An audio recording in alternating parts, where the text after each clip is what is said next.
ঝাড়গ্রামে জনতার মাঝে প্রধানমন্ত্রী নরেন্দ্র মোদী দোকানে গিয়ে ঝালমুড়ি খেলেন তিনি। खाएंगे बिल्कुल खाएंगे। तो कितना 10 रुपए देना है? दुकान में आए सर। हाँ 10 रुपए देना है। नहीं भाई ऐसा नहीं।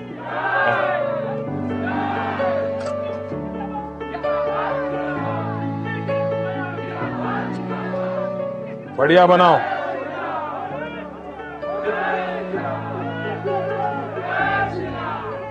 प्याज खाते हैं आप? हाँ प्याज खाते हैं? आप प्याज खाते हैं, दिमाग नहीं खाते बस।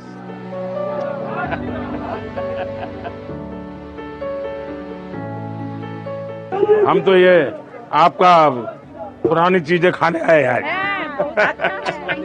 हाँ अरे यही खाएंगे।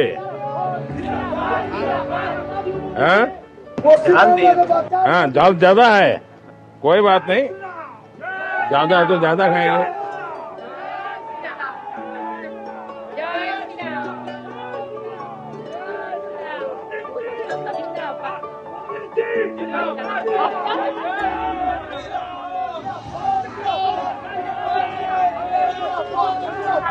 बढ़िया बनाए।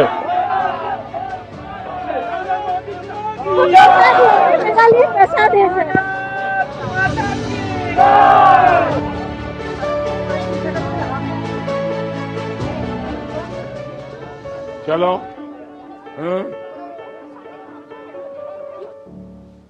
भाई हमें अपना जाल मुली खिलाओ। हाँ अच्छे वाला कितने का होता है? 10-20। हाँ जो भी है बना दो। हाँ झाल थोड़ी खाएगा? खाएंगे बिल्कुल खाएंगे। तो कितना 10 रुपए देना है? दुकान में आए सर। हाँ मेरे दुकान आए, बोले मूढ़ी बना दो, फिर मूढ़ी बनाए। सर बोले बहुत बढ़िया मूढ़ी बनाए, खाकर बोले मूढ़ी के, फिर माता पिता के नाम पूछे, फिर माता पिता का नाम बोले, फिर बोला तेरा नाम क्या है? बोले मेरा नाम विक्रम कुमार साव है। सर बोले कितने रोजगार कर ले? तो बोले जो होता है सर घर संसार चल जाता है। हम सर बिहार के हैं, गया जिला के हैं।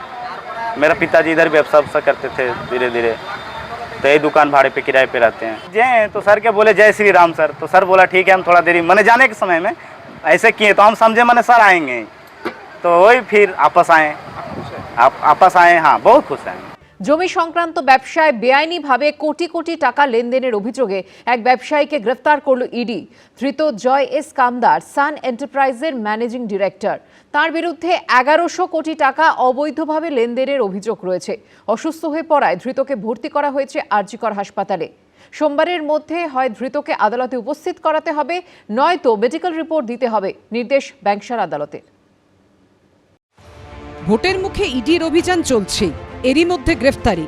জমি সংক্রান্ত ব্যবসায়ী কোটি কোটি টাকা বেআইনি লেনদেনের অভিযোগে সান এন্টারপ্রাইজের ম্যানেজিং ডিরেক্টর জয় এস কামদারকে গ্রেফতার করল ইডি।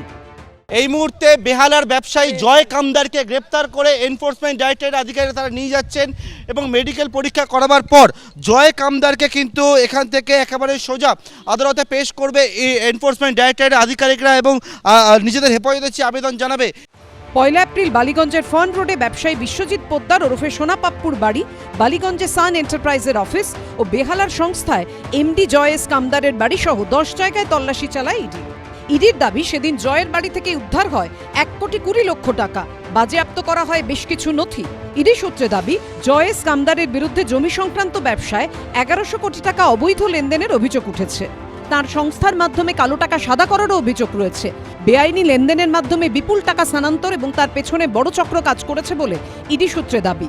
কামদারকে একাধিক তথ্য প্রমাণের ভিত্তিতে জিজ্ঞাসাবাদ করা হয়, কিন্তু তিনি সহযোগিতা করেননি বলে ইডি সূত্রে দাবি করা হয়েছে। এরপরই রবিবার সকাল 6টা নাগাদ বেহালায় তার বাড়িতেও পৌঁছে যান ইডির অফিসাররা। 4 ঘন্টা জিজ্ঞাসাবাদের পর তাকে আটক করে নিয়ে যাওয়া হয় সিজিও কমপ্লেক্সে। বিকেলে তাকে গ্রেফতারির কথা জানায় ইডি।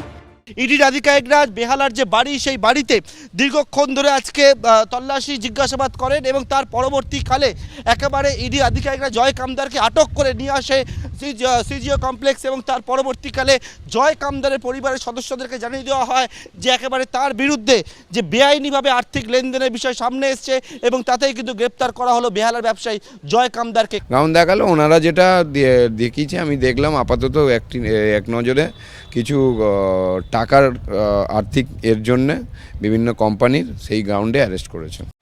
গ্রেফতারের পর মেডিকেল টেস্টের জন্য ধৃত ব্যবসায়ীকে বিধাননগর মহকুমা হাসপাতালে নিয়ে যাওয়া হয়। সেখানে তিনি অসুস্থ হয়ে পড়েন, হাসপাতালে ভর্তি করার প্রয়োজন পড়ে। তবে বিধাননগর মহকুমা হাসপাতালে বেড না থাকায় জয় এস কামদারকে নিয়ে জোকা ইএসআই হাসপাতালের উদ্দেশ্যে রওনা দেন ইডি আধিকারিকরা। কিন্তু গাড়িতে আরও অসুস্থ হয়ে পড়েন ধৃত ব্যবসায়ী। এরপর গাড়ি ঘুরিয়ে আরজিকর মেডিকেল কলেজ হাসপাতালে নিয়ে যাওয়া হয় কামদারকে। সেখানে তাকে ভর্তি করা হয়। হাসপাতালে ভর্তির কারণে এদিন ব্যাংকশাল আদালতে তোলা যায়নি ধৃত ব্যবসায়ীকে। ইডির আইনজীবী আদালতে বলেন, আমরা হেফাজত চাইছি, তদন্তে অনেক তথ্য প্রমাণ পাওয়া গেছে, অন্যান্য সন্দেহভাজনের সঙ্গে এই অভিযুক্তের যোগ আছে। হাসপাতালকে চিঠি দেওয়া হয়েছে, আমাদের অফিসার ওখানে নজরদারি করবে। বিরোধিতা করে অভিযুক্তর আইনজীবী বলেন, আমরা জামিন চাইছি না, তবে এভাবে নজরদারি করাকে চ্যালেঞ্জ করছি, বিষয়টি স্পষ্ট করতে হবে। উনি এখন আরজিকার হসপিটালে আছেন। আমরা চেয়েছিলাম যে জুডিশিয়াল কাস্টাডি এবং আমাদের মানে দেখাশোনা থাকা, আমাদের কাস্টাডি জুডিশিয়াল কাস্টাডি, কিন্তু আমাদের লোকজন ওইখানে থাকবে, সিআরপিএফ থাকবে। ওই দুটো প্রেয়ারই অ্যালাউ হয়েছে। আরজিকার থেকে রিপোর্ট আসবে, তারপর দেখা যায়। বলেছেন তো আমরা ওনাকে কোনোভাবে ডিস্টার্ব না করতে বলা হয়েছে, যেহেতু উনি অসুস্থ। বিচারক বলেন, আরজি করে চিকিৎসা চলুক অভিযুক্তের, ইডির নজরদারি থাকবে। সোমবারের মধ্যে হয় আদালতে উপস্থিত করাতে হবে, নয়তো মেডিকেল রিপোর্ট দিতে হবে। প্রকাশ সিনহা, পার্থপ্রতিম ঘোষ ও আবিদ দত্তর রিপোর্ট, এবিপি আনন্দ। কলকাতা পুলিশের ডেপুটি কমিশনার শান্তনু সিনহা বিশ্বাসের বাড়িতে অভিযান চালালো ইডি। বালিগঞ্জে পুলিশ কর্তার দুটি ঠিকানার পাশাপাশি তার লার্নিং হাবেও পৌঁছন কেন্দ্রীয় তদন্তকারীরা, যার বিরুদ্ধে সরব হয়েছেন মমতা বন্দ্যোপাধ্যায়। অন্যদিকে পুলিশ কর্তাকে গ্রেফতারের দাবি তুলেছেন শুভেন্দু অধিকারী। দোরগোড়ায় ভোট, তার আগে বিভিন্ন আর্থিক তছরূপের মামলায় পরপর অভিযান চালাচ্ছে ইডি। এবার কলকাতা পুলিশের ডেপুটি কমিশনার শান্তনু সিনহা বিশ্বাসের বাড়িতে পৌঁছল ইডি, যিনি আগে কালীঘাট থানার ওসি ছিলেন। রবিবার বালিগঞ্জের ফার্ন রোডে তার দুই ঠিকানায় তল্লাশি চালালো এনফোর্সমেন্ট ডিরেক্টরেট। রবিবার সকাল 6:45 বালিগঞ্জের ফার্ন রোডে কলকাতা পুলিশের ডিসিপি শান্তনু সিনহা বিশ্বাসের ফ্ল্যাটে পৌঁছে যান ইডির অফিসাররা। সকালবেলায় কেন্দ্রীয় বাহিনী জওয়ানদের নিয়ে এই স্বস্তিক ফান্ড যে আবাসন, সেই আবাসন ঘিরে ফেলেন এনফোর্সমেন্ট ডাইরেক্টরেটের আধিকারিকরা। যে আমরা কথা বলতে চাই, সিআরপিএফ এর মাধ্যমে জানিয়েছেন যে এক্ষুনি কোনো কথা বলা যাবে না। এরপর পুলিশ কর্তার এই ফ্ল্যাট থেকে প্রায় 50 মিটার দূরে তাঁরই অন্য ঠিকানায় পৌঁছন ইডির তদন্তকারীরা। টাকা কোথায় থেকে আসছে, প্রসিড অফ ক্রাইম, এবং সেই টাকা কোথায় চলে যাচ্ছে, এখানেই কিন্তু যেটা এদির তরফে দাবি করা হচ্ছে যে শান্তনু সিনহা বিশ্বাস, যিনি কলকাতা পুলিশের ডেপুটি কমিশনার, তার নাম তারা সামনে পান এবং সেই তথ্য যাচাইয়ের জন্য তারা আজকে চলে এসেছে। প্রায় 1 ঘন্টা এটা তালাবন্ধ ছিল, তারপর সেটা খোলার পর নিচে এবং ওপরে দু জায়গায় কিন্তু ইডি আধিকারিকরা এখন তল্লাশি অভিযান চালাচ্ছে।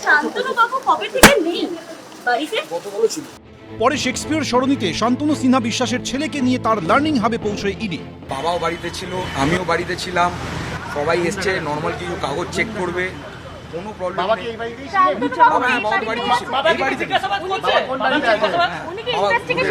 এভরিথিং সব জিজ্ঞাসাবাদ হয়েছে, সবই তো sir, everything is fine.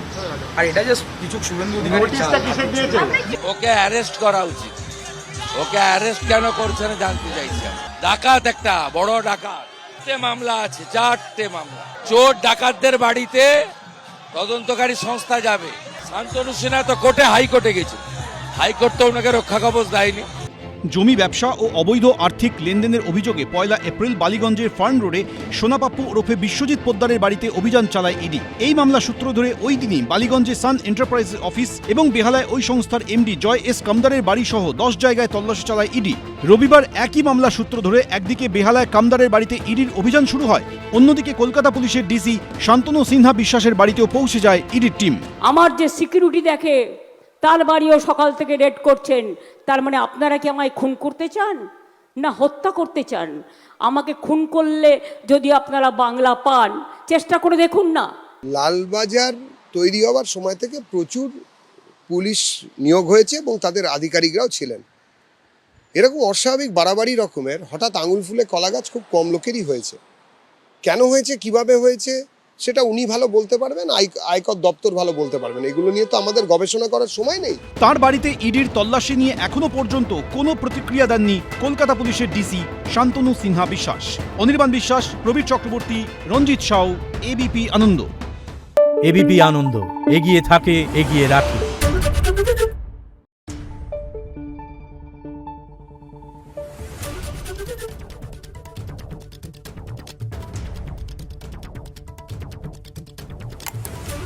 Thank you.